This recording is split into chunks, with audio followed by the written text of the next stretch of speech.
Bonjour à vous, chers choisis de Jésus.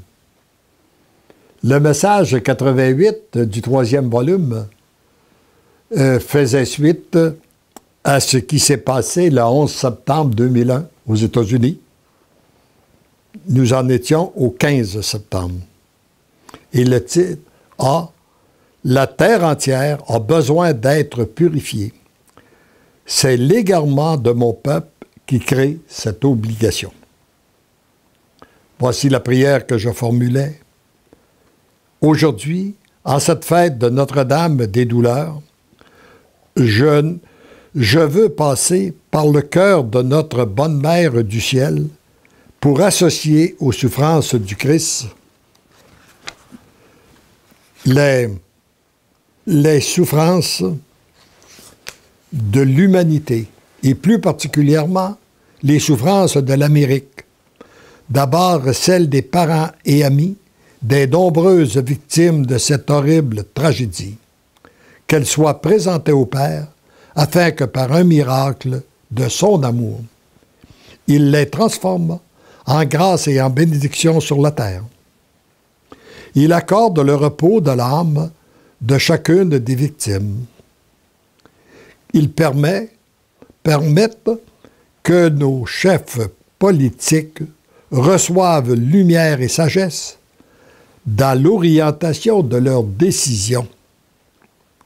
Ils bannissent chez ces derniers tout esprit d'orgueil, de vengeance, de pouvoir et de puissance et favorisent un esprit de service pour le bien de l'humanité en conformité avec la volonté de notre bon Papa du ciel. Son règne vienne rapidement et la terre et sa volonté soient faites. Amen. Mon enfant bien-aimé, j'accueille ta prière et à travers le tout petit instrument que tu es, j'aimerais dire à mes enfants de la terre ceci. Vous qui souffrez présentement, vos souffrances ne sont pas inutiles, surtout lorsqu'elles me sont offertes. La terre entière a besoin d'être purifiée. Et c'est l'égarement de mon peuple qui crée cette obligation. Ne cherchez pas à rétablir la situation par vos propres moyens. Vous n'y arriverez pas. Cessez de vous regarder. Tournez-vous vers moi, votre Dieu. Vous y trouverez paix, joie, amour et lumière qui vous aideront dans chacune de vos décisions. Nous voyons bien que si ce n'est pas Dieu qui intervient, nous sommes, je dirais, un peuple perdu. Il est urgent que vous cessiez de vous enfoncer dans vos misères et vos souffrances, dans la poursuite du désir, de la puissance et du pouvoir.